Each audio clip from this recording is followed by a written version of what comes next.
தொடரும் அட்டூழியம். 1ஆம் வகுப்பு மாணவிக்கு பாலியல் தொல்லை. பள்ளியை சூறையாடிய உறவினர்கள்.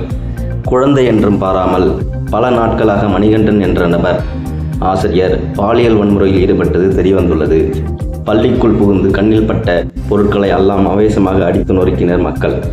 புதுச்சேரியில் தவளக்குப்பம் அருகே தனியார் பள்ளியில் 1ஆம் வகுப்பு படித்து வரும் மாணவிக்கு அதே பள்ளியில் 12ஆம் வகுப்பு நடத்தும் கெமிஸ்ட்ரி ஆசிரியர் பாலியல் தொல்லை கொடுத்துள்ள சம்பவம் பரபரப்பை ஏற்படுத்தியுள்ளது.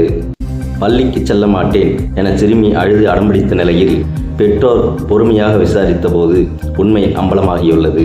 பிறகு சிறுமியை பள்ளிக்கு அழைத்து சென்று அங்குள்ள ஆசிரியர்களை காண்பித்த போது சரியாக அடையாளம் காட்டியுள்ளார். இதைத் தொடர்ந்து ஆசிரியர் மணிகண்டனுக்கு தர்ம அடி கொடுத்த சிறுமியின் பெற்றோர் போலீசில் ஒப்படைத்தனர். குழந்தை என்னும் பாராமல் பல நாட்களாக மணிகண்டன் பாலியல் வன்முறையில் ஈடுபட்டது தெரியவந்துள்ளது. இந்நிலையில் மாணவிக்கு பாலியல் தொல்லை கொடுத்த ஆசிரியர் மீது வழக்கு பதியவில்லை என்றும் அரசியல் தலையிட்டால் காவல்துறை இந்நிலையில் மாணவிக்கு பாலியல் தொல்லை கொடுத்த ஆசிரியர் மீது வழக்கு பதியவில்லை என்றும் அரசியல் தலையீட்டால் காவல்துறை மறுப்பதாகவும் பெற்றோர் குற்றம் சாட்டியுள்ளனர். மேலும் சம்பந்தப்பட்ட ஆசிரியரை கண்டித்து மாணவியின் உறவினர்கள் பள்ளியை சூறையாடியதால் பரபரப்பான சூழல் நிலவியுள்ளது. பள்ளிக்குள் புகுந்து கண்ணில் பட்ட பொருட்களை எல்லாம் ஆவேசமாக அடித்து நொறுக்கினர் மக்கள்.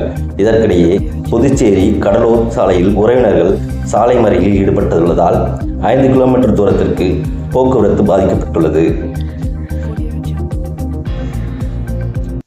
புதுச்சேரி தவளக்குப்பம் அருகே புனித ஜோசப் ஆங்கில மேல்நிலைப் பள்ளியில் மாணவிக்கு ஆசிரியர் பாலியல் தொல்லை கொடுத்ததால் பெற்றோர்கள் உறவினர்கள் மத்தியில் கொந்தளிப்பை ஏற்படுத்தியுள்ளது. ஆத்திரமடைந்த உறவினர்கள் பள்ளியை அடித்து நொறுக்கி சூறையாடினர். புதுச்சேரி தவளக்குப்பம் அருகே உள்ள புனித ஜோசப் ஆங்கில மேல்நிலைப் பள்ளியில் ஆங்கில மெட்ரிக் மேல்நிலைப் பள்ளி செயல்பட்டு வருகிறது. இங்கு வேலை பார்க்கும் ஆசிரியர் மணிகண்டன் 6 வயதான மாணவி ஒருவருக்கு பாலியல் தொல்லை கொடுத்துள்ளார். இதனால் சிறுமிக்கு உடல்நலம் பாதிக்கப்பட்டுள்ளது. சிறுமியை மருத்துவமனைக்கு அழைத்து சென்ற பெற்றோர் பரிசோதித்த போது பாலியல் தொல்லைக்கு ஆளானது உறுதி செய்யப்பட்டது. அதிர்ச்சி அடைந்த பெற்றோர் பள்ளிக்கு சென்று நியாயம் கேட்டனர். தகவல் அறிந்த பொதுமக்கள் மாணவியின் உறவினர்கள் இன்று பள்ளியை அடித்து நொறுக்கி சூறையாடினர். பள்ளிக்கு வெளியே தவளக்குப்பம் சந்திப்பில் சாலை மறியலில் ஈடுபட்டனர். இதனால் கடலூர் சாலையில் 5 கிலோமீட்டர் நீளத்துள்ள வாகனங்கள் ஸ்தம்பித்துள்ளன.